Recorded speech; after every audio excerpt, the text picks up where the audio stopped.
A homeless Marine finds an abandoned horse on a mission. What he did will shock you. The California desert stretched endlessly under the October sun, heat shimmering off the cracked asphalt of Highway 62 near 29 Palms. Staff Sergeant Marcus Sullivan sat in the passenger seat of the Humvee, his jaw clenched as Corporal James Rodriguez navigated the routine perimeter check around the Marine Corps Air Ground Combat Center. At 34, Marcus had seen 2 tours in Afghanistan, earned a Purple Heart, and returned stateside to find his marriage dissolved, his savings depleted by his ex-wife's legal team, and his belongings in a storage unit he could no longer afford. For the past 4 months, Marcus had been sleeping in his 2003 Ford Ranger in the Walmart parking lot in Joshua Tree, showing up to base each morning with his uniform pressed and his boots polished, maintaining the facade that everything was fine. Nobody knew, nobody could know. The Marine Corps had strict standards, and admitting homelessness could trigger a psychological evaluation, potentially ending his career, the only thing he had left. "Sarge, you see that?" Rodriguez pointed toward a cluster of Joshua trees, about 200 yards off the road. Marcus squinted through the dust-covered windshield. Something dark moved between the twisted branches, too large to be a coyote. "Pull over." The Humvee lurched onto the shoulder, rocks pinging against the undercarriage. Marcus climbed out, the afternoon heat hitting him like a physical force. The temperature had to be pushing 95 degrees, unseasonably warm for mid-October. He adjusted his cover and started walking toward the trees, Rodriguez following with his hand instinctively near his sidearm. What they found made Marcus stop in his tracks. A horse, a bay quarter horse, maybe 15 hands high, stood trembling in the sparse shade. Its ribs were visible through dull, matted coat. Fresh wounds crisscrossed its hindquarters, some still bleeding, others crusted over with dried blood and desert dust. The animal's eyes rolled white with fear as they approached, but it was too weak to run. "Jesus Christ," Rodriguez breathed. "Who would dump a horse out here?" Marcus circled slowly, his trained eye cataloguing injuries. These weren't natural wounds from barbed wire or rough terrain. These were deliberate, parallel lines, too uniform, inflicted with purpose. His stomach tightened. He'd seen similar patterns before, in a different context, in a different desert. "There's a brand," he said, kneeling carefully. On the horse's left hip, partially obscured by dried mud, was a distinctive mark, a stylized C intertwined with an R. Below it, barely visible, were numbers, 2019-047. Rodriguez pulled out his phone. "I'll call animal control." "No!" The word came out harder than Marcus intended. He stood, scanning the surrounding area. Fresh tire tracks cut through the hardpan about 30 feet away. Wide treads, probably a dually truck with a horse trailer. Hoofprints led from the tracks to the trees, but there was something else. Boot prints, 2 different sets, circling the area where the horse now stood. "Sarge!" Marcus's mind raced. This wasn't random abandonment. The brand, the systematic injuries, the deliberate location just outside base property.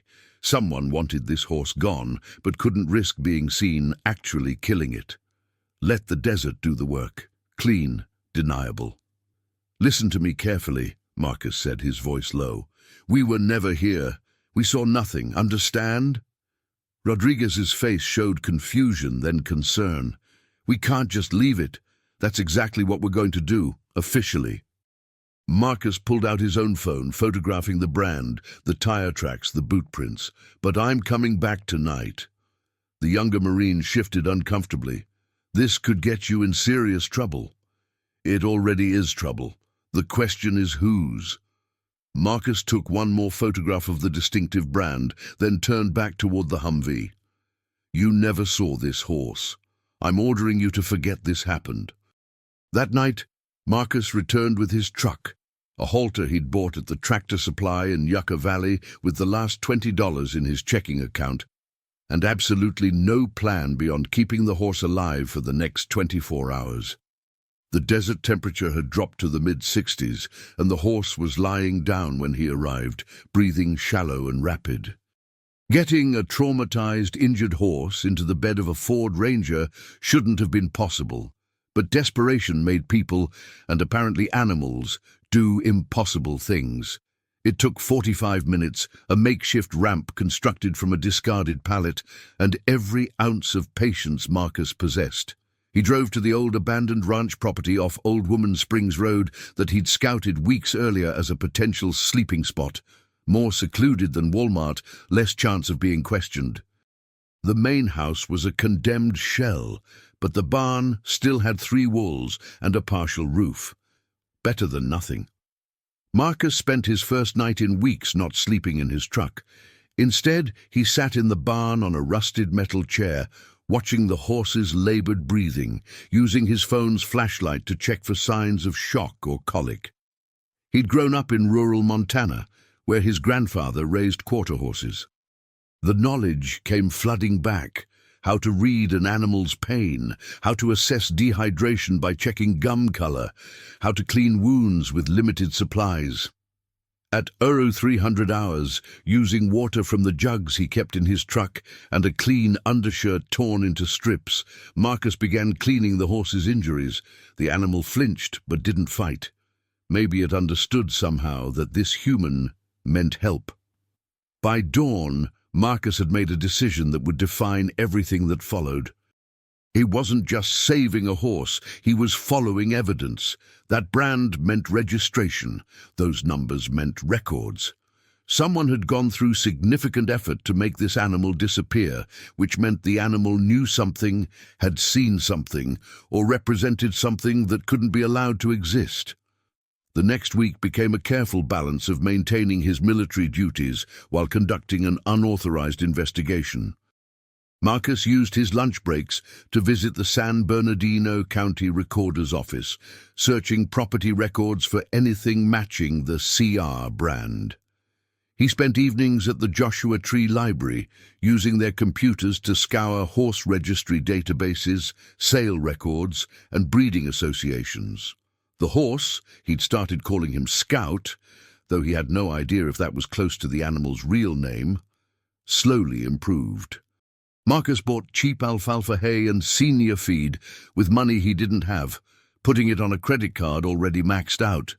He cleaned wounds twice daily, watching as infection receded and new flesh began forming over the deeper lacerations. It was Sergeant First Class Patricia Owens who noticed first. Marcus was filling out equipment requisition forms in the admin building when she appeared at his desk, her expression unreadable. "You look like hell, Sullivan." "Thank you, Sergeant." "When's the last time you slept in an actual bed?"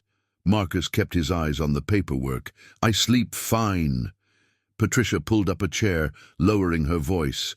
"I've been doing this job for 16 years. I know the signs. You're living in your vehicle, aren't you?" The denial died on Marcus's lips. Patricia had served 3 combat tours herself, lost a leg in Fallujah, and rebuilt her career through sheer determination. She wouldn't judge. She might, however, be required to report. "It's temporary," he finally said. "Everything's temporary until it's permanent." She paused. "There are resources, programs for veterans. I'm handling it." "By doing what? You're on base 14 hours a day, you've lost weight, and you look like you're running on fumes." Her tone softened. "Marcus, whatever you're dealing with, you don't have to do it alone." That night, Marcus sat in the barn watching Scout eat hay. The horse's condition markedly improved from 7 days earlier. Patricia's words echoed in his mind. You don't have to do it alone. But some things required solitude. Some investigations couldn't involve official channels. The breakthrough came on day 9. A 1987 property registration showed Canyon Ridge Equestrian Center, with a brand matching Scout's mark. The facility had been a premier breeding operation in the 80s and 90s, specializing in cutting horses and reigning champions. But it had changed hands in 2018, purchased by a development company called Apex Desert Holdings. Marcus cross-referenced the company name. Apex Desert Holdings was owned by City Councilman Trevor Yates, who'd been pushing aggressive development proposals throughout the Morongo Basin. Luxury resorts, golf courses, high-end housing developments that required massive water rights and zoning changes. The next piece fell into place when Marcus found a 3-year-old article in the Desert Sun newspaper. Environmental groups had challenged Apex's water rights claims, arguing the company was inflating historical agricultural usage to justify future residential development. The case hinged on proving continuous ranching operations at the old Canyon Ridge property. Horses would be evidence of that operation. Scout wasn't just a horse, he was a witness. His registration, his existence, proved the property hadn't been continuously operated as a ranch. Someone needed him gone before the environmental assessment. Marcus sat in the library parking lot, hands gripping the steering wheel, watching the sunset paint the San Bernardino Mountains purple and gold. He could walk away, feed Scout for another week, call animal rescue anonymously, go back to sleeping in Walmart parking lots and pretending his life wasn't falling apart. Or he could do what Marines were trained to do, complete the mission. At 2100 hours on October 23rd, Marcus loaded Scout into a borrowed horse trailer. Patricia had asked no questions when he'd requested to use her husband's equipment and drove to the Yucca Valley Regional Animal Shelter. But he didn't go to the front entrance. Instead, he pulled around back where the security cameras had blind spots, a detail he'd confirmed during a daytime reconnaissance visit.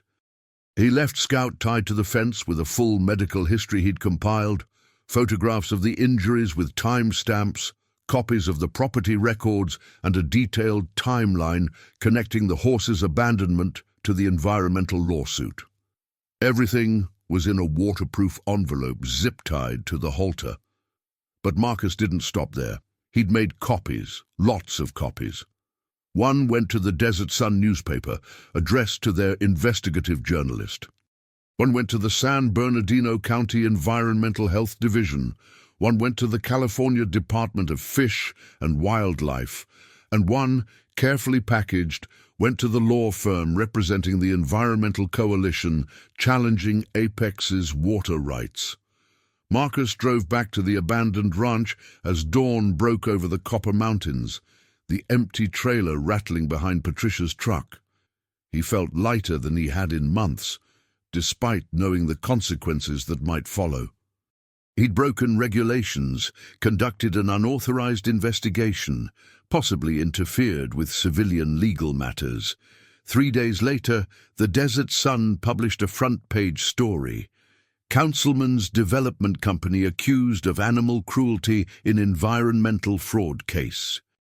The article detailed how a quarter horse, registered to the defunct Canyon Ridge Equestrian Center, had been found abandoned with evidence of systematic abuse, raising questions about Apex Desert Holdings' claims of continuous ranching operations. By the following week, Trevor Yates had resigned from the city council pending investigation. The environmental lawsuit gained new momentum. And Scout, renamed Evidence by the shelter staff with what Marcus suspected was deliberate irony, had been adopted by a retired veterinarian in Pioneer Town who specialized in rehabilitating abused horses. Marcus expected repercussions. What he got instead was a phone call from Patricia. "The Colonel wants to see you, row 800 tomorrow." He showed up in his cleanest uniform, prepared for disciplinary action. Lieutenant Colonel Sarah Martinez met him in her office, her expression stern. "Staff Sergeant Sullivan, I've received some interesting calls this week." She gestured to a chair. "Sit." Marcus sat ramrod straight. "The Riverside Press Enterprise wants to interview you. So does the Marine Corps Times. Something about a Marine conducting a civilian fraud investigation while technically homeless and managing to expose a corruption scandal." She paused. "Want to tell me your version?" Marcus chose his words carefully. I found an injured animal. I provided basic care while attempting to locate its owner. When I discovered evidence of possible criminal activity, I reported it to appropriate civilian authorities. While living in your vehicle. Yes, ma'am. Martinez studied him for a long moment. The Marine Corps has a duty to take care of its own, Staff Sergeant. We failed you. That stops now. She slid a folder across the desk. Effective immediately. You're approved for transitional housing assistance. Additionally, there's a veterans advocacy group in Riverside that's offered you a position as their outreach coordinator. Part-time, flexible schedule, works with your duty hours, pays enough to get you into an apartment. Marcus stared at the folder, not trusting himself to speak. You did good work, Sullivan. Unconventional, arguably reckless, but good. The kind of initiative we value. Martinez stood, extending her hand. Marines take care of Marines, and apparently horses too. 2 months later, Marcus stood outside his new apartment in Yucca Valley, small, modest, but his, holding a newspaper clipping. The headline read, Apex Development Lawsuit Settled, 4,000 acres preserved as wildlife habitat. Below it was a smaller article, Evidence the horse thrives in Pioneer Town Rescue. His phone buzzed. A text from Rodriguez. Heard you're doing the outreach thing? Any chance you're hiring? This desk job is killing me. Marcus smiled, typing back, Come by the office Monday. Bring coffee. He looked out at the desert sunset, the same landscape that had almost claimed Scout's life, now protected from development. Sometimes the right thing wasn't the safe thing. Sometimes protocol had to take a back seat to conscience. And sometimes a Marine without a home and a horse without hope could find each other in the desert and change everything. The real shock wasn't what Marcus had done, it was what he'd proven, that one person, even at their lowest point, could still choose to stand up, speak truth, and protect those who couldn't protect themselves. That integrity didn't require resources, status, or stability. It only required the courage to act when action was needed. Scout had survived. Marcus had survived. And in doing so, they'd both found something worth fighting for. A second chance, born not from grand gestures, but from quiet determination in a forgotten corner of the California desert, where a Marine chose honor over silence and changed both their lives forever.